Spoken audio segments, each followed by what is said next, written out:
Welcome friends. आज इस session में हम प्रीलिम्स के बारे में कुछ डिस्कस करेंगे। जो 19 जून को हमारा प्रीलिम्स होने वाला है उसके बारे में क्या क्या मेन क्वेश्चंस हैं, कुछ स्टूडेंट्स की क्या क्या क्वेरीज हैं, वो सब हम यहाँ डिस्कस करेंगे और कोशिश करेंगे एक माइंड सेट बनाने का कि किस तरह से हमारी प्रिपरेशन का लेवल अभी है और हमें किस तरह की स्ट्रेटजी अपनानी चाहिए। इस सब पे हम विस्तृत चर्चा करेंगे। 19 जून को डेट फिक्स है, जैसा आपको पता है कि भाई लगभग संभावना है, क्योंकि आयोग ने पहले भी जो कुछ एग्ज़ाम्स कैंसिल की थी, पोस्टपोन्ड की थी, उनको अब शेड्यूल्ड कर दिया है। तो ऐसा लग रहा है कि भाई आयोग अब एग्ज़ाम लेगा, तो लगभग 19 जून लगभग कंफर्म है। दूसरा इसमें ये भी है कि बीच बीच में जो 2019 की एग्ज़ाम है उसके बारे में भी कुछ इन्फॉर्मेशंस आती रहती हैं, जैसे अभी कोर्ट का एक निर्णय आया और इस तरह के बहुत सारी सूचनाएं ग्रुप्स में आती रहती है। तो हमको उन सब से डिस्ट्रैक्ट कम से कम अभी तो नहीं होना है। आई नो कि बहुत ही इम्पोर्टेंट मुद्दा है, कई बच्चे इंटरव्यूज़ के लेवल पर थे, इंटरव्यू देने वाले थे, ठीक है, सब चीज़ें हैं, बट हमारे हाथ में क्या है। हम तो लोग तो यही कर सकते हैं कि जो हमारे सामने टारगेट है, जो एग्ज़ाम है, उसका हम अच्छे से प्रिपेयर करें, ठीक है। तो ये सब, जैसे कई बच्चे कहते भी हैं कि सर आप लोग कमेंट नहीं करते, उसमें प्रमोट नहीं करते। देखो, कुछ कुछ परिस्थितियां ऐसी बन गई हैं कि वैसी सब सिचुएशन क्रिएट हो गई हैं और प्रोसेस हो ही रहा है, ठीक है। मतलब सभी अथॉरिटीज़, आयोग, इन सबको ही पता है कि यार बहुत डिले हो रहा है, आलोचनाएं भी हो रही हैं, बच्चे भी परेशान हैं, वो भी समझ रहे हैं, ठीक है। बट कुछ प्रोसेस है तो उस प्रोसेस के अंतर्गत ही वो सब चीज़ें होंगी। आप उनको छोड़ते हैं हम लोग और हम डिस्कस करते हैं MPPSC जो परीक्षा प्री होने वाली है उस पर, ठीक है। लगभग 20 दिन है, 19 जून को एग्ज़ाम है, तो 20 दिन में हमारी क्या क्या स्ट्रेटजीज होनी चाहिए, हमारा जो तैयारी का लेवल है उसके अकॉर्डिंग क्या क्या होना चाहिए। देखो, पहले भी जैसे मेंस के ऐसे डिस्कशन वीडियो या स्ट्रेटजीज वीडियोज़ में आपने देखा होगा कि हम लोग ये नहीं मान के चलते हैं कि सभी के लिए एक ही स्ट्रेटजी होनी चाहिए, क्योंकि सभी का तैयारी का लेवल अलग अलग है, इसलिए सभी की स्ट्रेटजीज भी अलग अलग होनी चाहिए। तो वो सब हम डिटेल में यहाँ पर डिस्कस करेंगे, ठीक है। और ये देखेंगे कि बच्चों के क्या डाउट्स हैं। जैसे बच्चों के कुछ कुछ डाउट्स ऐसे हैं कि स्कोर नहीं बढ़ रहा है, ठीक है, टेस्ट वो कंटिन्यू दे रहे हैं, है ना, और टेस्ट के बाद टेस्ट आता जा रहा है, लेकिन स्कोर उनका लगभग या तो 60 के पास स्टेबलाइज हो गया है, 60 to 70 के बीच में स्टेबलाइज हो गया, तो एक ग्रोथ उनको नहीं दिख रही है। तो इस तरह का इशू भी है कि भाई स्कोर नहीं बढ़ रहा है। हाउ टू रिवाइज, ये भी बहुत बड़ा इशू है कि हम रिवीजन कैसे करें, तो इस पर भी अपन चर्चा करेंगे। टाइम यूटिलाइजेशन भी इशू है, क्योंकि अब लग रहा है कि सभी यूनिट्स कवर करनी है और सब, ऐसा तो लगता ही है चाहे हम कितना भी डिटेल में पढ़ें कि हमको लगता है कि नहीं यार हमको याद नहीं है चीज़ें। तो याद नहीं है, उसमें दिक्कत आता है कि हम बार बार उसको रिवाइज करें। एक कॉन्फिडेंस, ओवरऑल गेम क्या है, कॉन्फिडेंस बिल्डिंग का, ठीक है, कि हमको ऐसा लग जाए कि भाई हाँ मेरी तैयारी ठीक है और मैं प्रिपेयर्ड हूँ, इस तरह की चीज़ें हमको लग जाए। तो कॉन्फिडेंस, तो टाइम यूटिलाइज उसके अकॉर्डिंग, जैसे 7 यूनिट है, 9 यूनिट है, MP है ना। जैसे जो स्पेसिफिक UPSC वाले बच्चे हैं उनको MP में प्रॉब्लम है, फैक्चुअल में प्रॉब्लम है, इस तरह की चीज़ें। How much score is safe in test. In test दो चीज़ें हो सकती हैं यहाँ, टेस्ट में कितना करें ताकि हमको अभी पता चल जाए कि हम ठीक लेवल पर हैं, और दूसरा ये कि पेपर में कैसा रहेगा। तो देखो, पेपर में कैसा रहेगा ये तो अलग बात है, क्योंकि जैसे अपन ने मेंस में देखा कि किस तरह का पेपर आया है और किस तरह की सिचुएशन। तो मेंस में ऐसा हुआ है कि एक जो पेपर्स हैं, है ना, 6 पेपर, तो 3rd पेपर ही डिसाइडिंग हो रहा है यहाँ पर। कई बच्चे तो ये बोल रहे हैं कि यार हमारा 3rd में कट ऑफ क्लियर हो जाए, बाकी सब देख लेंगे, या बाकी सब में हमारा ठीक है। तो इस तरह का तो पेपर कैसा क्या आएगा ये अभी अपन नहीं बोल सकते। हाँ, ये जरूर बोल सकते हैं कि कितना स्कोर हमारा टेस्ट में चले तो लगभग कैसा भी पेपर आ जाए और हम सेफ रहें। या सेफ कोई वर्ड नहीं है और सेफ डिफाइंड भी नहीं है, बट हाँ कंपैरेटिव हमारे चांस ज़्यादा है सिलेक्शन होने के। प्रॉब्लम्स हैं, फैक्ट कि जैसे अभी एक हमारा 2-3 दिन पहले टेस्ट हुआ, उसमें हमने जानबूझ के बहुत सारे फैक्ट पूछे, जानबूझ के, है ना, कि डेट्स दी कई सारी इस तरह का, तो फैक्ट्स में कई बच्चों को प्रॉब्लम आ रही है। और चूंकि पीएससी है तो हम फैक्चुअल इंफॉर्मेशन इग्नोर नहीं कर सकते, ठीक है, कि फैक्चुअल इंफॉर्मेशन, फैक्चुअल क्वेश्चंस आते हैं, हो सकता है ना आए, लेकिन आते थे, और जो पीएससी का नेचर है उस हिसाब से थोड़े बहुत आने चाहिए। तो फैक्ट में प्रॉब्लम है, फ्लक्चुएट हो रहा है स्कोर। जैसे हमारी मतलब यहीं टेस्टों में मैं आपको बताऊं, एक बार इजी था तो बच्चों के 75 के आसपास, एक बार टफ दिया तो सीधा 65। तो 65 जिस दिन आया उनको लगा कि यार ये तो, जब 75 था तब लगा कि हम तो, हमारा स्कोर तो बहुत ठीक है, हम तो सही हैं, मतलब सही पोजीशन पे। हम लोग भी ये क्लेम करते हैं कि भाई 75 के आसपास अगर आपका स्कोर स्टेबलाइज हो रहा है, वर्ड जरूर ये ध्यान में रखना, स्टेबलाइज हो रहा है, मतलब पेपर चाहे टफ हो चाहे इजी हो, पेपर हमारे यहाँ इंस्टीट्यूट्स में किसी भी तरह का आए, किसी भी तरह का पेपर आए, लेकिन हमारा स्कोर 75 के आसपास स्टेबलाइज होना चाहिए, ठीक है, एवरेज निकाल के। कोई पेपर टफ आएगा कट ऑफ गिरेगा, फिर भी हम सेफ रहेंगे, पेपर इजी आएगा कट ऑफ बढ़ेगा, फिर भी हम सेफ रहेंगे, ठीक है। तो फ्लक्चुएटिंग स्कोर भी है।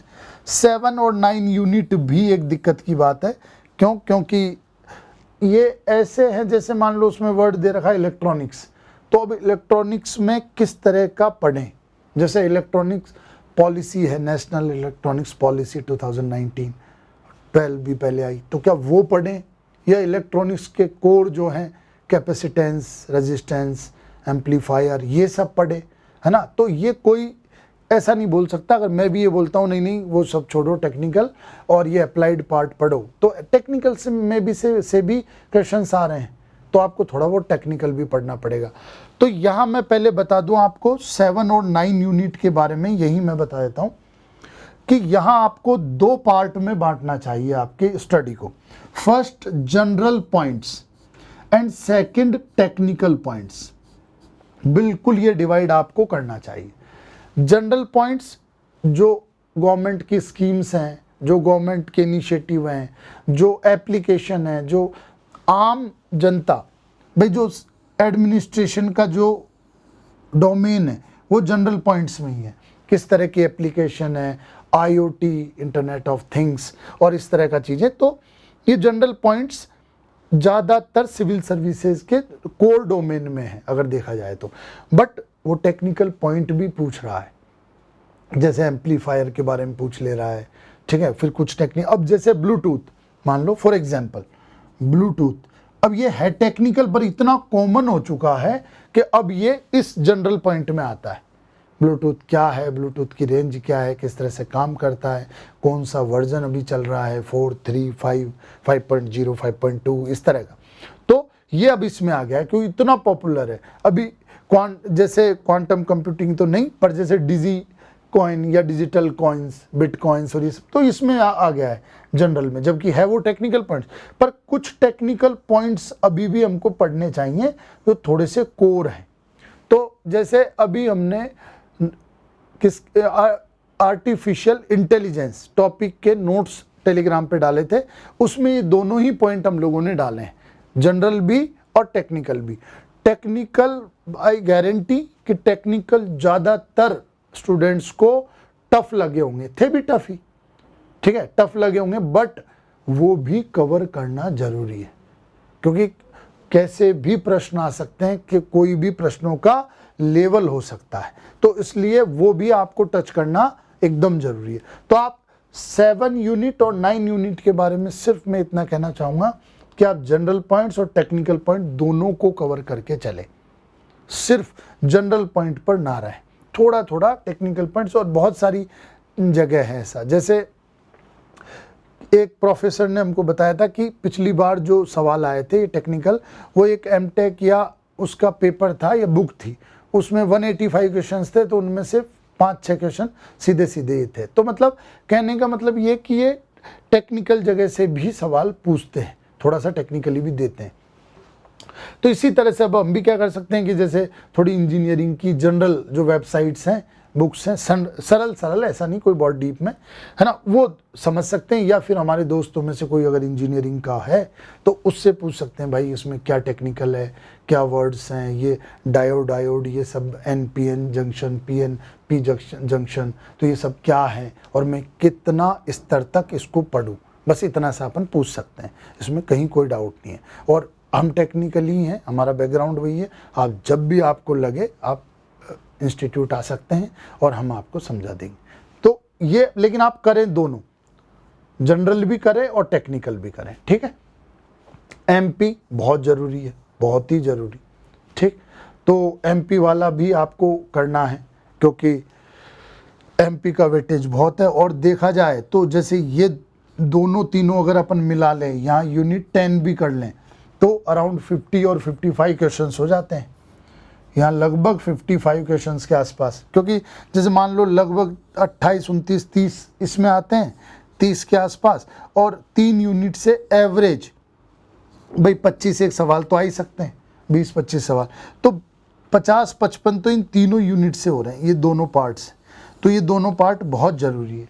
और देखा जाए तो हिस्ट्री, पॉलिटी, ज्योग्राफी, ये सब इतने बड़े सिलेबस हैं। आप वर्ल्ड ज्योग्राफी उठा के देखो, आप परेशान हो जाओगे, इतने पर्वत, इतनी नदियाँ, इतने मैदान हैं पूरे वर्ल्ड में, ठीक है।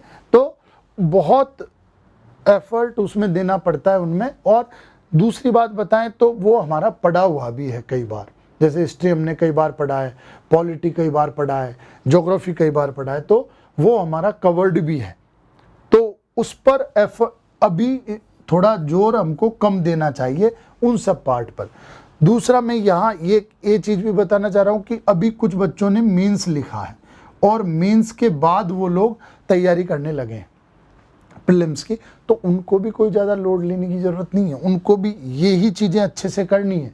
नहीं, बाकी तो उन्होंने पढ़ाई है, इवन उन्होंने MP भी ठीक से पढ़ा है मेंस में, बस जो फैक्चुअल चीज़ें हैं जो थोड़ी सी डीप में हैं फैक्ट वाइज, वो चीज़ें, कॉन्सेप्ट वाइज तो उन्होंने सब समझाई है यहाँ पर, ठीक है। तो वो आप थोड़ा सा कवर करें। तो लास्ट की जो 2 टॉपिक हैं ये हमने डिस्कस कर लिए हैं। 7 और 9 यूनिट के बारे में हम इतना कहना चाहेंगे, आप जनरल पॉइंट भी कवर करें और टेक्निकल पॉइंट भी करें। जनरल पॉइंट्स आप 60% देख सकते हैं, टेक्निकल 40% तो ज़रूर देखें। अगर किसी को ज़्यादा ही बुखार आता हो टेक्निकल से या साइंस से तो 30 कर सकते हैं आप, पर इससे ज़्यादा आपको 30% देख के तो जाना पड़ेगा कि टेक्निकली चीज़ें क्या है, इलेक्ट्रॉनिक्स क्या है, इंटरनेट क्या है, ठीक है, रोबोट में कौन सा जॉइंट काम करता है, किस तरह के मूवमेंट्स होते हैं, ये सब आपको उसमें देख के जाना पड़ेगा, ठीक है। तो 30% एटलीस्ट मिनिमम आप ये देखें, क्योंकि देखो इंजीनियरिंग स्टूडेंट्स इनमें कंफर्टेबल हैं, तो उनके लिए तो ठीक है, वो 40% 50% भी कर जाएंगे, ठीक है। आपके भी बहुत सारे दोस्त हैं इंजीनियर वाले और जो तैयारी कर रहे हैं, तो उनसे आप समझ के जाएं, उसमें कोई इशू नहीं। बन्नी बैकग्राउंड है तो क्या दिक्कत है, अपन को मैनेज करना है अब आगे के 20-22 दिन 25 दिन, तो बस उतना अपन एक लेवल बना के चल जाएं कि थोड़ा थोड़ा समझा और अगर वहाँ कुछ मिला, आइडिया लगा तो टिक कर दिया, इतना अपन को करना है, कोई इंजीनियरिंग नहीं करनी है, ठीक है। तो ये पॉइंट हमारे हो गए हैं, ये दोनों पॉइंट। अब आते हैं कि यार स्कोर इंक्रीज नहीं हो रहा है, इस पॉइंट पे आते हैं। तो मेजर इशू है, मतलब ऐसा नहीं है कि कोई कम टेंशन है, बहुत भाई यही तो होना है कि हमारा स्कोर अगर कंटिन्यूसली बढ़ता जाए, मान लो स्कोर हमने 40 से स्टार्ट किया है, अब कंटिन्यूसली बढ़ रहा है, तो ये तय है कि एक ना एक दिन थ्रेशोल्ड लिमिट हम क्रॉस करेंगे, यानी कि जहाँ पर हमारा सिलेक्शन होगा वहाँ पर हमको पहुँचना ही पहुँचना है, अगर कंटिन्यूसली इंक्रीज हो रहा है तो। बट अगर ये स्टैग्नेंट है, मान लो 55 पर 60 पर, अगर ये स्टैग्नेंट है या यहीं पर फ्लक्चुएट हो रहा है तो इश्यू है, तो प्रॉब्लम। तो ये सबसे बड़ा प्रश्न है और होना भी चाहिए, मेजर इशू है ये। बढ़ नहीं रहा है, स्कोर नहीं बढ़ रहा है। तो यार देखो, जैसे जो मेरा अनुभव है, आप लोगों से इतने सारे टेस्ट आप डिस्कस करते हो, हम लोग बनाते भी हैं, आपके फीडबैक भी सुनते हैं, उस आधार पर जो मेरा फीडबैक है वो ये एक मेजर इशू ये है, मतलब अच्छे स्टूडेंट में और एक सामान्य स्टूडेंट में। अच्छे स्टूडेंट मतलब जिसका पहली बार में ही सिलेक्शन होने की प्रायोरिटी है, वो समझता है कि उसका काम क्या है और वो कोड चीज़ें लेके चलता है। यहाँ अच्छे स्टूडेंट की डेफिनेशन ये वो डेविएट नहीं होता है। तो उसमें ये इशू है कि पोस्ट टेस्ट एनालिसिस आप लोग नहीं करते हो। मतलब पोस्ट टेस्ट एनालिसिस आप लोगों के लिए इसलिए बोल रहा हूँ कि आप लोग ही उसको सही से कर सकते हो। हम लोग आपको मोटिवेट कर सकते हैं, डायरेक्शन दे सकते हैं, और अगर आपके कोई डाउट है तो सुलझा सकते हैं। पोस्ट टेस्ट एनालिसिस मतलब आज का टेस्ट हमने दिया, उस टेस्ट के बारे में बाद मुझे कैसा फीडबैक मिला, हर प्रश्न को हमने देखा और देखा कि ये सही है तो क्यों है और ये गलत है तो क्यों है। क्या मैंने ये सही है तो क्या तुक्के से हुआ है, इट मीन्स कि अपना टॉपिक क्लियर कवर नहीं है। अगर ये गलत है तो क्या मेरा पढ़ा हुआ था। जैसे आज ही बेस्ट था, एक बहुत अच्छा सिंसियर बच्चा था, बोला कि सर आज का टेस्ट ठीक था, इसी तरह का टेस्ट आता भी है, मतलब ना तो टफ था ना इजी था, पर फिर भी मेरी कुछ सिली मिस्टेक्स हो रही हैं, फिर भी मैं मतलब कुछ ऐसी पड़ी हुई चीज़ें गलत कर रहा हूँ जो सामान्यतः गलत नहीं होनी चाहिए। तो ये होता है खुद का एनालिसिस। अब कौन से पार्ट की गलत हो रही है, क्यों गलत हो रही है। जैसे कई बार क्या होता है कि फर्स्ट थॉट जो हमारा आता है, जैसे मैं मेरा एग्जांपल बता रहा हूँ, जब मैं एग्जाम देता फर्स्ट थॉट लगभग ठीक रहता था, मतलब उसी के आसपास ये वही ठीक रहता था, ठीक है। फिर अपन लोग अति दिमाग लगा के अति ज्ञान से उस ऑप्शन को हम फिर और सोचते हैं और गलत करते हैं, कुछ दूसरा सोचते हैं, तीसरा सोचते हैं। ये मैंने एक एग्जांपल दिया है कि इस तरह का भी हो सकता है वहाँ बिहेवियर। ज़्यादातर बच्चे बोलते हैं कि भाई इंक्रीज नहीं हो रहा है, मतलब कि हमारे ज़्यादातर सवाल गलत हो रहे हैं या हम एक निश्चित लेवल पर आकर रुक गए हैं। अब गलत अगर सवाल हो रहे हैं तो यार मैंने पहले भी ये डिस्कस किया है कि 2-3 ही कारण हो सकते हैं। पहला, पढ़ा ही नहीं है, नॉट रीड, नहीं पढ़ा है भैया, है ना, मतलब उतना स्टडी ही नहीं की है, पढ़ाई नहीं है तो गलत तो होना है, मतलब अब उसमें मैं क्या ही लगाऊं, ठीक। दूसरा, पढ़ा है बट क्लियर नहीं हो पाया है, मतलब सही नहीं हुआ है। क्यों भाई, अब पढ़ा है फिर भी सही नहीं हुआ है तो बहुत सारी चीज़ें हैं, कन्फ्यूज़न, मैं कंफ्यूज हो गया, 2 ऑप्शन मैंने माइनस कर लिए, 2 ऑप्शन छांट लिए, लेकिन जो 2 ऑप्शन बचे उसमें से भी गलत टिक किया। अब यहाँ नेगेटिव मार्किंग का तो है नहीं, तो हमको टिक तो करना ही करना है, ठीक है। तो ये सब चीज़ें हैं कि कन्फ्यूज़न क्रिएट हो गया। तीसरा, कोई भी सिली मिस्टेक्स कि मैंने मतलब मान लो कि भाई कोई भी कि नहीं है, को है, किलोमीटर इतने किलोमीटर थे, या जैसे राष्ट्रीय सूचना केंद्र की जगह राष्ट्रीय विज्ञान सूचना केंद्र सवाल था और उसको राष्ट्रीय सूचना केंद्र पढ़ लिया, ठीक है। तो इस तरह की बहुत सारी चीज़ें हैं। तो ये गलत हमारा क्यों हो रहा है ये आपको एग्जैक्ट पता होना चाहिए। अगर हमारा पढ़ा हुआ नहीं है, इट मीन्स कि यार हमको थोड़ा ब्रॉडर करना पड़ेगा। और ध्यान रखना, 20 दिन सफिशिएंट हैं, 20 दिन सफिशिएंट है। इन 20 डेज में कहानी बन भी सकती है और बिगड़ भी सकती है। आप ये सोचो कि नहीं यार अब तो बहुत कुछ हो चुका है और अब हम क्या ही कर लेंगे, तो ये संभव नहीं, ये मतलब सही बात नहीं है। 20 दिन बहुत हैं, हम थोरोली रिवाइज कर सकते हैं चीज़ों को।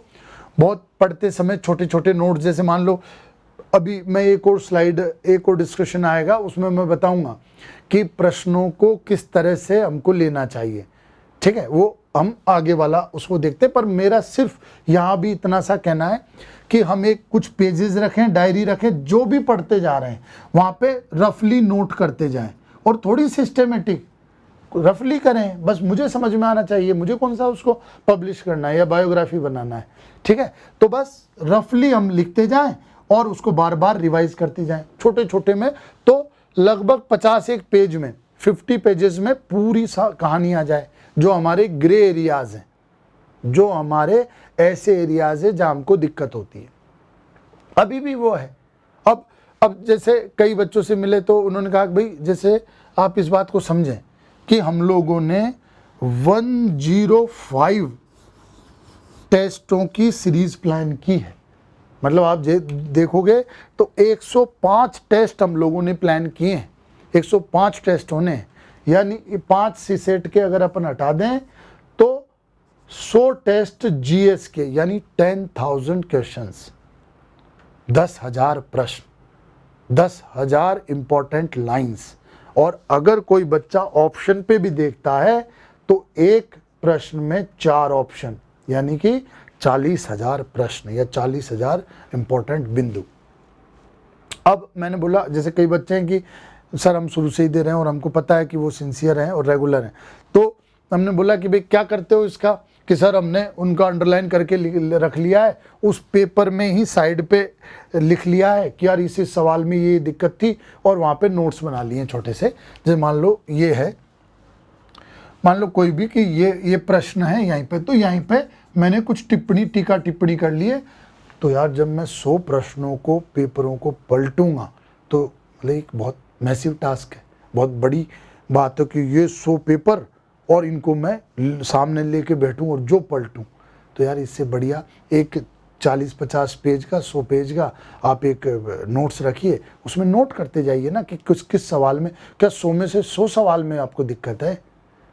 भाई आप अच्छा पढ़ते हो, ठीक पढ़ते हो, तो 100 में से 100 में तो दिक्कत ही नहीं हो सकती। भाई 40 एक सवाल हो सकते हैं एटमैक्स, 30, 40, 20, तो उसके आप नोट्स बना लीजिए कि ये मैं यहाँ पर इस तरह से कंफ्यूज हुआ था, तो इसका मतलब ये है, इस तरह का आप नोट्स बना लीजिए। तो एक तो पहला कि किसी भी प्रश्न से आपको अगर कुछ सीखने को मिल रहा है तो वो आपके नोट्स में आना चाहिए, कोई इंफॉर्मेशन मिल रही है।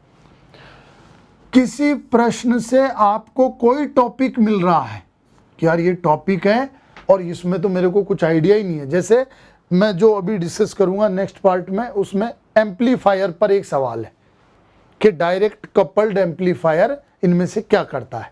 अब डायरेक्ट कपल्ड ऊपर से ये और ऊपर से एम्पलीफायर, तो सामान्य बच्चा तो कंपन करने लगता है उसी सिचुएशन में। तो भाई वैसा नहीं ना, अपन थोड़ा सा तो हिम्मत रखें कि एम्पलीफायर होता क्या है। अब हमको ये पता है कि ठीक है डायरेक्ट कपल्ड एम्पलीफायर कुछ ज़्यादा हो गया, लेकिन एम्पलीफायर एक इम्पॉर्टेंट टॉपिक है, ठीक है। तो एम्पलीफायर को हम यहाँ ले सकते हैं, और एम्पलीफायर पे कैसा सवाल बन सकता है कि भाई ये किस में यूज़ होता है, क्या स्पीकर में होता है, क्या माइक में होता है, इस तरह की चीज़ें। तो बिल्कुल वैलिड क्वेश्चन है, आ सकता है, ये बिल्कुल आ सकता है। तो हमारा सवाल हो सकता है कि आपको रेलिवेंट ना लगे, क्या डायरेक्ट कपल्ड एम्पलीफायर, क्या ये मैकेनिकल की डिग्री देंगे, इस तरह का हो सकता है। लेकिन एम्पलीफायर जो हमने टॉपिक दिया उस पर तो आप रेलिवेंट सवाल ढूंढ सकते हैं कि स्पीकर में है, माइक में है, किस तरह की चीज़ों में है, एम्पलीफिकेशन क्या होता है, ये सवाल आ सकता है। तो टॉपिक आप सर्च कीजिए, और जो नोट्स आपको उस सवाल से मिले हैं, नई लाइन मिला है, नया एंगल मिला है, उस एंगल को आप देखिए। दूसरा, आप टॉपिक सर्च कीजिए। जैसे अगर आपको कोई टॉपिक आपने ध्यान से नहीं पढ़ा है और वो टॉपिक उनमें प्रश्नों में पूछा गया है, तो उस टॉपिक को आप ध्यान से देखिए, उसको आजू बाजू कवर कीजिए। टॉपिक एम्पलीफिकेशन टफ था, ठीक है, इसलिए मैंने उसको सरफेस से देखने को कहा है, आपको डेप्थ में नहीं जाना है, बहुत ऊपर से देखना है कि स्पीकर में काम है, इसमें काम है, बस इतना। और ये आवृत्ति को या फ्रीक्वेंसी को बढ़ाता है, इस तरह का, बस इतना सा। अगर टॉपिक इजी है जैसे ब्लूटूथ, तो इसको आपको डिटेल में देखना पड़ेगा भाई, ठीक है। ब्लूटूथ को कि कौन से हैं, क्या रेंज है, कौन कंपनी है, कौन इन्वेंटर है, इस तरह की चीज़ें तो देखना पड़ेगा आपको। तो टॉपिक आपको मिल सकता है, कॉन्सेप्ट मिल सकता है, तीसरा है ना ये नोट्स मिल सकते हैं, टॉपिक मिल सकता है, और कोई फैक्ट उसी में दे रखा हो तो उस फैक्ट को आपके नोट्स में लिखिए।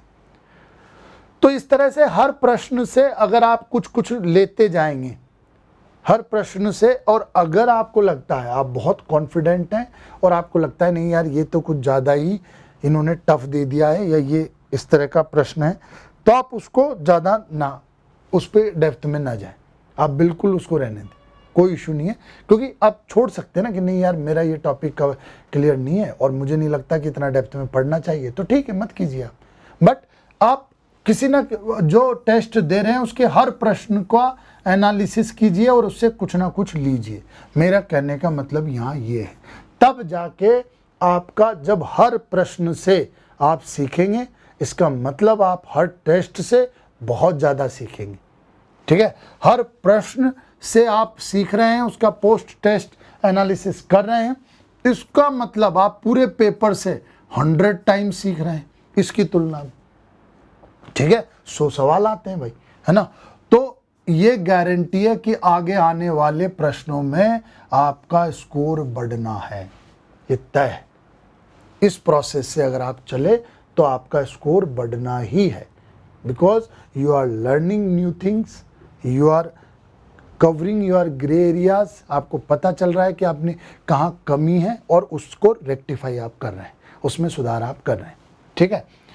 सामान्यतः क्या होता है कि ये पेपर है, ये पेपर आया है, हम बता देते हैं मेरा निहायती बकवास पेपर था, निहायती अच्छा पेपर था, बहुत अच्छा पेपर था, मॉडरेट पेपर था, ऐसे कमेंट आ जाते हैं हमारे। दूसरा, एक दूसरे के जो अपनी रडार में होते हैं उनके स्कोर पूछ लेते हैं, अपना ठीक तो बहुत खुश, अपना थोड़ा उससे नीचे तो 2-4 चाय पी के गम मना लेते हैं, बस इतना चलता है। जबकि आपको हर प्रश्न का एनालिसिस करना चाहिए, हर प्रश्न का, और उससे सीख के फिर आगे बढ़ना चाहिए। सही टेस्ट देने के मायने ये, ठीक है।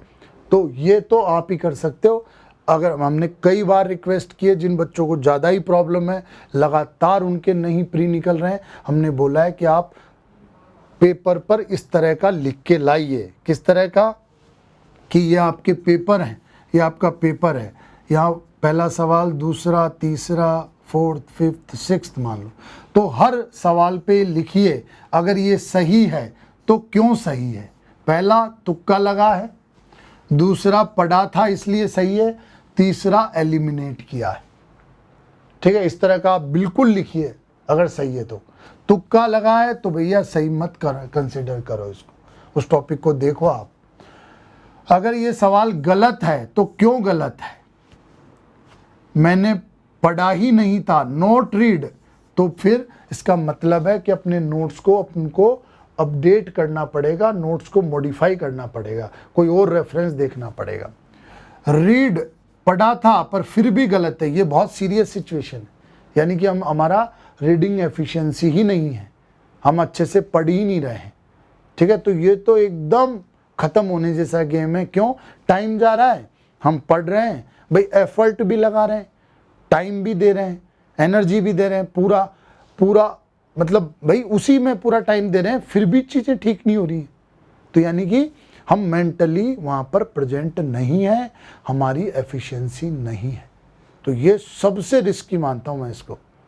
भाई ठीक है, पढ़ ही नहीं रहे, मन नहीं कर रहा है, पढ़ ही नहीं रहे, दुनिया को ही पता है भाई पढ़ता ही नहीं, पर पढ़ भी रहा है, ठीक है, ध्यान से, और मतलब किताबें सब रेगुलर है, शरीर को दुख भी दे रहे हैं, पर फिर भी स्कोर नहीं हो रहा है।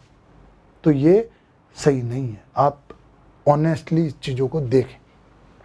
गलत है तो भाई जैसे पढ़ा ही नहीं था, है ना, और कोई भी सिली मिस्टेक हो गई है कि गोला गलत भर दिया है, नहीं को गलत, नहीं को है को नहीं, जो भी, केवल नहीं पढ़ा, ओनली नहीं पढ़ा, इस तरह का, तो ये आप हर प्रश्न पर लिख के लाएं और बिल्कुल हमारे पास आ सकते हैं। अगर आपको पोस्ट एनालिसिस करने में, पोस्ट टेस्ट एनालिसिस करने में दिक्कत हो रही है तो बिल्कुल आप आ सकते हैं, ठीक है। How to revise, second point पे आते हैं। ये हमारा कवर है, ये हमारा कवर है, ये हमारा कवर है। हाउ टू रिवाइज, तो देखो, revise is not complete reading, ये मैंने पहले भी बोला है कि भाई रिवीजन है। आप ऐसा ना सोचें कि हम पूरा पढ़ेंगे, नहीं तो कभी होगा ही नहीं, ठीक है। मैंने इसका हम लोगों ने पहले भी बता दिया था कि अंत में अगर आपको सुख पाना है, अंत मतलब जीवन का नहीं, अभी एग्ज़ाम के दौरान या एग्ज़ाम के जस्ट आसपास, कि अगर आपको बहुत कंफर्टेबल रहना है, ज़्यादा स्ट्रेस नहीं लेनी है, तो आप शॉर्ट नोट्स बनाएं। मैंने ये मेंस में भी बोला था और ये प्री में भी बोला है, क्योंकि ये तो है ही। शॉर्ट नोट्स मतलब कि हमारी जो हमको चीज़ें नहीं आ रही हैं वो हमारे पास हैं, हमारी लैंग्वेज में लिखे हुए हैं और हमने उनको एक जगह लिख रखा है, तो हम तुरंत रिवाइज कर लेंगे। तो शॉर्ट नोट्स होने चाहिए थे, पीरियोडिकली या फ्रीक्वेंटली रिवीजन पहले होना चाहिए था, पहले भी, मतलब जैसे 3 रिवीजन की बात करते हैं कि एक तो उसी दिन शाम को पढ़ लेना चाहिए, 7 दिन में पढ़ लेना चाहिए, महीने में पढ़ लेना चाहिए। ठीक है। अरे इतना नहीं सिस्टमेटिक, बट फिर भी बार बार पढ़ा हुआ होना चाहिए था। जैसे कई बच्चों ने लूसेंट इतनी रट रखी है कि उनको ये भी पता है कि कौन से पेज में और किधर वो फैक्ट है, बता देते हैं सर नीचे 2-3 लाइन छोड़ के लिखा हुआ है। तो इस तरह का रिवीजन, तो ये अपने नोट्स को अगर हम अब तक कर लेते तो बहुत कंफर्टेबल रहते हैं, बहुत ही कंफर्टेबल। और एक कंटिन्यूसली टेस्ट, तो उसमें क्या होता कि भाई टेस्ट एक नॉलेज होना और उसका एप्लीकेशन, दोनों अलग अलग बातें हैं। तो अगर ये तीनों चीजें अपन करते जाते अब तक तो रिवीजन बहुत स्मूथ होता। क्यों? क्योंकि हमारे पास नोट्स भी हैं। हमने वो नोट्स ऐसा नहीं कि बनाते ही बनाते जा रहे हैं, हमने अब तक पढ़े भी हैं उनको, उनका ही रिवाइज करना है, तो बहुत इजी था। और तीसरा कंटिन्यूसली टेस्ट भी देते जा रहे हैं, तो जो हम पढ़ रहे थे, रिवीजन कर रहे थे, उसका मूल्यांकन भी होता जा रहा है। ठीक है, तो ये तीनों चीजें थी तो बहुत इजी काम था, रिवीजन में कोई इशू नहीं था। पर अगर ऐसा नहीं है, जैसे मैंने बोला कि 100 पेपर उन लोगों ने ऐसे रख रखे हैं बंडल के बंडल, और उसमें लाल पीला या साइड में लिख रखा है, तो अब उनको देखना पूरों को, तो भाई एक टफ काम तो है। लोग जैसे मान लो पॉलिटी रिवाइज कर रहे हैं, तो इधर लक्ष्मीकांत, इधर उनके खुद के नोट्स, इधर कोई और जो वो ऑथेंटिक मानते हैं जैसे 3-4, तो वो उतना सब देखना तो टाइम जाता है। ठीक है, तो ये तो अब इसका अगर ये किसी के पास है तो बहुत ही बढ़िया, वेरी वेरी गुड, मतलब उसको ज़्यादा दिक्कत नहीं आ रही है। और वास्तव में ऐसे स्टूडेंट हैं वो नहीं करते हैं कि सर ठीक ठाक रिवीजन हो रहा है, नहीं है तो अब भी अपन थोड़ा थोड़ा जो भी पढ़ते जा रहे हैं, मैं बोल रहा हूँ कि एक 100-150 पेज का एक बंच बनाएं, A4 पेज का स्टेपल करके ये एक कॉपी बनाएं, और उसमें जो भी है भाई यूनिट्स बांट दें, 1 2 3 4 5 और ये सब, और 1 2 ये सब तो अब तक कर ही ली होगी, पॉलिटी, हिस्ट्री, ज्योग्राफी में क्या ही बचा होगा, है ना, फिर भी बचा है तो भी उनको बांट लें और उसमें लिखते जाएं कि ये चीज़ें मेरे को दिक्कत दे रही है, तो वो आप लिखते जाए इसमें। अब उस तरह का नोट्स बना सकते हैं, अब भी 20 दिन भी बहुत है, और रेगुलर रिवाइज करते जाएं। अब ऐसा नहीं है रिवीजन के लिए 7 दिन में से 1 दिन रखो, नहीं, जैसे 3-4 घंटे पढ़े, है ना, वो उसमें कुछ लिखा किया, है ना, वो जैसे वो मान लो 3-4 घंटे में 10-1 पेज बन गए, भाई इतना करते जा रहे हैं, पढ़ते जा रहे हैं और लिखते जा रहे हैं। ठीक है, मतलब थोड़ा रफली ऐसा ही 10 पेज तो नहीं बनेंगे, 4-5 पेज बने, तो 3-4 घंटे में उन 4-5 पेजों को फिर रिवाइज कर लिया, ऐसा फिर 3-4 घंटे पढ़े, फिर कुछ 2-5 पेज ऐड हो गए, फिर पूरा कंप्लीट रिवाइज कर लिया, इस तरह का। तो अब रीडिंग रिवीजन साथ में ही चलना चाहिए। रीडिंग छोड़ो, रिवीजन ही कर रहे हैं अपन, भाई रीडिंग तो आप कर ही चुके हो, पर रिवीजन ही कर रहे हैं, तो उस रिवीजन में से भी कुछ चीजें अपन उस पेज में लिखते जा रहे हैं, और उन पेजों को बिल्कुल लास्ट में वो पेज ही काम देंगे अपने को 2-3 दिन पहले से, वही पेज अपन, और लोग उनको पढ़ के इतना अच्छे से कर लेते हैं कि एग्जाम के दिन भी सुबह 1 घंटा देख के चले जाते हैं, 1 घंटे में हो जाता है। तो उस लेवल पर अपन को आना है। ठीक है, time utilization, it is up to you कि भाई किस तरह से यूटिलाइज करना है, आपका कौन सा यूनिट प्रॉब्लम में है, किस यूनिट में आपको दिक्कत है, तो वो उस तरह से आप टाइम बनाएं। लेकिन अगर जैसे कुछ बच्चे बोलते हैं, तो हम ये सजेस्ट कर लेते हैं कि भाई आप दिन को डिवाइड कर लें आपके अनुसार। जैसे सुबह 9 बजे तक आपको ये पता रहना चाहिए कि इतना हो जाएगा, अगर आप जल्दी उठते हैं तो सुबह 9 बजे तक इतना हो जाएगा, फिर 12 तक इतना हो जाएगा, 3 तक, 6 तक, 9, और जितना भी, अगर आप लेट नाइट पढ़ते हैं तो लेट नाइट तक। तो ऐसे आप 3 आवर्स के प्लान कर सकते हैं कि यार इतना हो जाना चाहिए था। तो आपको एक अकाउंटेबिलिटी रहेगी आपकी कि नहीं, मैंने इतना 9 बजे तक होना था, अब भी आगे बढ़ रहा है। और कई, अब इसमें सिचुएशन ये भी है कि कई बोलेंगे कि सर हम ऐसा तो खूब बना लेते हैं, बहुत सुंदर अक्षरों में, स्वर्णिम अक्षरों में लिख लेते हैं कि 9 बजे तक इतना होना है, 12 बजे पर हुआ आज तक एक बार भी नहीं है। तो वो क्यों नहीं होता है? क्योंकि अपन उसमें बहुत डेविएट हो जाते हैं, या पढ़ते पढ़ते ही खो जाते हैं, कहीं ना कहीं किताब में नहीं इतना ध्यान नहीं रहता है, कहीं और खो जाते हैं, टाइम चला जाता है। बीच में पीरियड ऐसा आता है भाई 7 बजे से पढ़ने बैठे, 8 साढ़े 8 तक बढ़िया चला, या 7 बजे तक पढ़ने, 6 से पढ़ने बैठे, 7 साढ़े 7 तक बहुत सही चला, फिर 1 घंटा कहाँ चले गए पता ही नहीं चला, जबकि सामने ही थे किताब। तो इस तरह, तो वो थोड़ा सा अलर्टनेस रहिए, वो सबका इंडिविजुअल है। ठीक है, कि आप इंडिविजुअली कैसे अलर्ट रहते हैं, तो उस तरह से आप टाइम यूटिलाइज कीजिए, इसको बांटिए पूरे दिन को, और अकाउंटेबल बनाइए खुद को कि मैं इतना इतना यहाँ तक कर लूँगा। How much score is safe, यार मैं according to our test levels, जो हमारे टेस्ट सीरीज है उसके लेवल पर। अब देखो ये भी मैं आपको क्लियर बता दूं कि भाई जितने भी टेस्ट होते हैं इनमें 2-3 सवाल गलत जा सकते हैं। गलत इन द सेंस ऐसा नहीं कोई इंटेंशनली गलत करता है, पर सोर्स कई सारे रहते हैं, ठीक है, कई सारे सोर्स रहते हैं। और मैंने ये देखा कि यूपीएससी में इतना इशू नहीं रहता है पर पीएससी में रहता है। क्यों? क्योंकि पीएससी में एमपी का सोर्स कहीं और है, कहीं और से कुछ, और ये तो आप ये टेस्ट तो छोड़िए, आप देखिए कि कोर्ट ही निर्णय दे रहा है कि इस सवाल का ये उत्तर भी माना जाए। मतलब आयोग खुद इसमें कंफ्यूज है, वो इतनी विशेषज्ञ टीम, इतने अनुभवी लोग, वो कंफ्यूज्ड है। तो ये पॉसिबिलिटी है कि 2-3 सवाल इधर उधर हो सकते हैं। तो इसमें मैं क्या कहना चाहूँगा कि ऐसा नहीं कि आप थोरोली उस टीम पर ही रिलाई कीजिए। मतलब हम लोग आंसर देते हैं, ठीक है, हम बहुत अच्छे से रिसर्च करके देते हैं, पूरी दम लगाते हैं लेकिन फिर भी कई सारी प्रोसेस इन्वॉल्व होती हैं। बुक्स कैसी रेफर की, टाइपिस्ट ने कैसा टाइप किया, चेकर वो जो रीचेकिंग या जो एक बार वो जो करेक्शंस करते हैं लोग, प्रूफ रीडिंग करते हैं, उसमें क्या हुआ। तो इस तरह से तो आप खुद भी अकाउंटेबल बनिए कि भाई क्यों ना मैं इस सवाल में डाउट है, इस मान लो 5th क्वेश्चन में डाउट है, तो क्यों ना मैं किताब उठा लूँ और क्यों ना मैं किताब में से देख लूँ और एक ठीक ठाक ऑथेंटिक पर्सन से डिस्कस किया और ठीक है भाई अब ये ठीक है, ठीक है, इस तरह का आप कीजिए। तो हमारे टेस्ट के अकॉर्डिंग मैं आपसे ये बोल सकता हूं कि जिसके 70+ एवरेज आ रहा है, मतलब अब तक जितने भी टेस्ट उन्होंने दिए हैं, जैसे हमारे लगभग 90 से ज़्यादा टेस्ट हो चुके हैं, 90 से ज़्यादा टेस्ट हो चुके हैं, उनमें जिनके 70 से प्लस हैं एवरेज, भाई पहले ठीक है कम रहे होंगे, बट अब पिछले 5-7 टेस्टों से 10 टेस्टों से 70+ आ रहा है, वो ठीक है। हमारे टेस्टों के लेवल पर मैं ये बता रहा हूँ, क्योंकि टेस्ट मॉडरेट से टफ लेवल पर है, इजी नहीं। भाई मॉडरेट हैं कुछ टेस्ट और कुछ टफ है। तो इस तरह से अगर ये स्कोर है तो ठीक है। तो यहाँ अगर आप स्कोर इतना कर रहे हैं तो वो ठीक है ना, वो आपकी प्रिपरेशन का लेवल ठीक है। फैक्ट्स में प्रॉब्लम है, बिल्कुल सही है। जैसे अभी जो कुछ एक पेपर दिया था उसमें फैक्ट में फैक्चुअल दे दिया था तो बड़ी दिक्कत थी उसमें।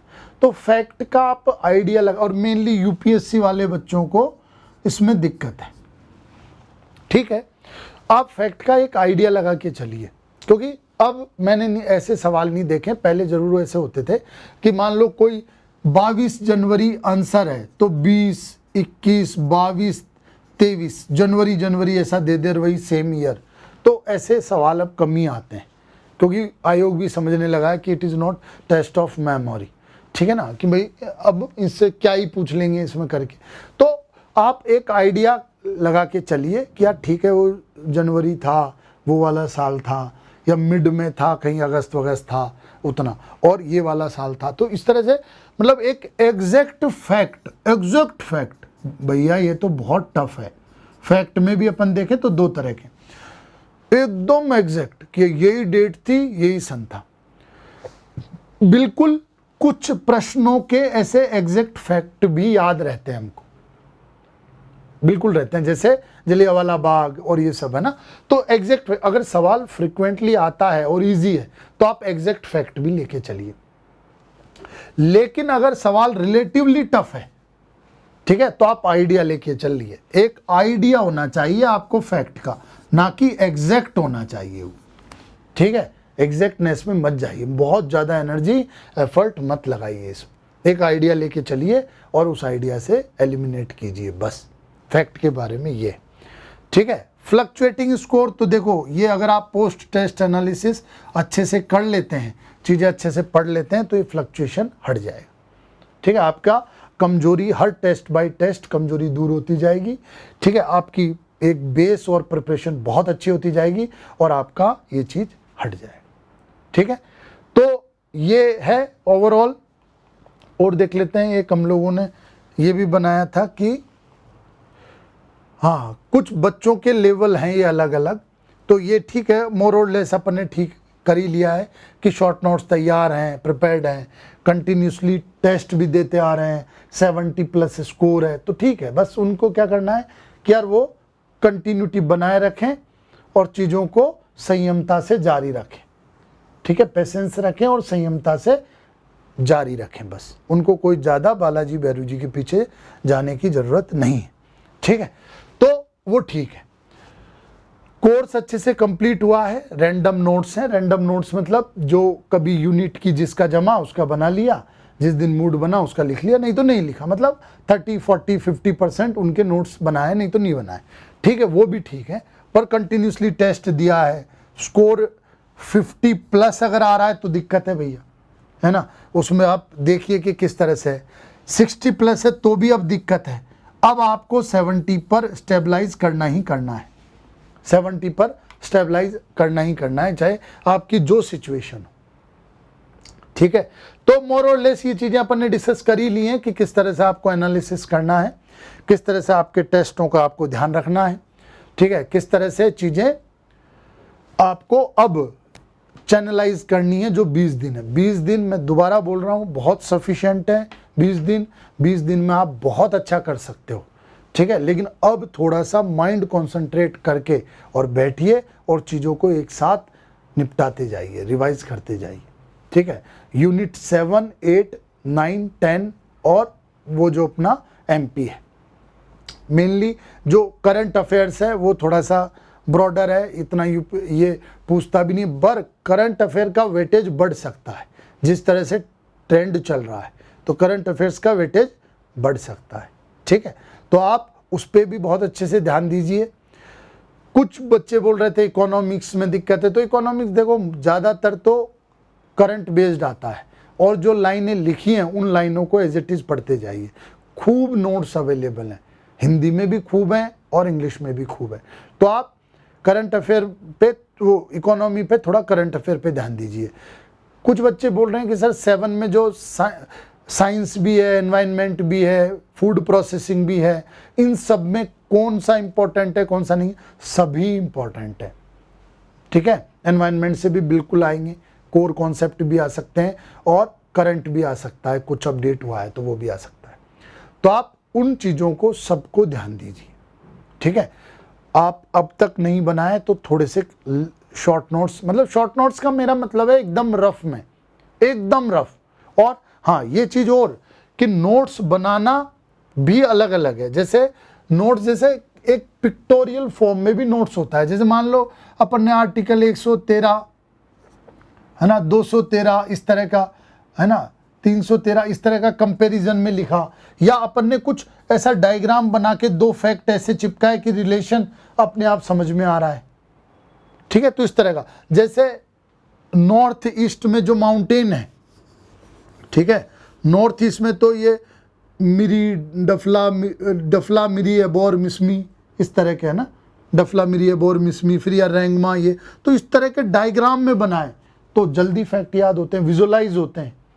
तो उस तरह का एक पिक्टोरियल फॉर्म में भी आप फैक्ट भी लिखें, कॉन्सेप्ट भी लिखें। नोट्स इस तरह के होने चाहिए कि जब बाद में हम उसको देखें तो एकदम पिक्चर क्लियर हो जाए, ठीक है।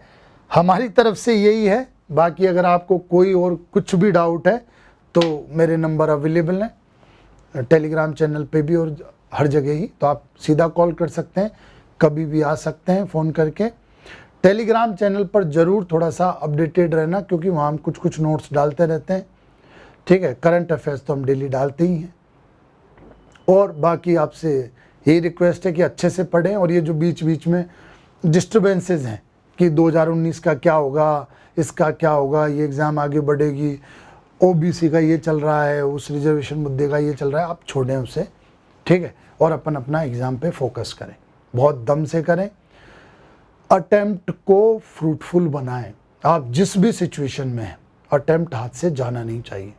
कुछ भी हो जाए, इस अटेम्प्ट को क्लिक करना है तो करना है, इस तरह का एटीट्यूड हमारा होना चाहिए, ठीक है। Feel free to ask any queries, any questions, और कभी भी आके मिल सकते हैं। कोई मैटर नहीं करता आप इंस्टीट्यूट के स्टूडेंट हैं या नहीं, आप आए और चीज़ें डिस्कस करें। Thank you very much.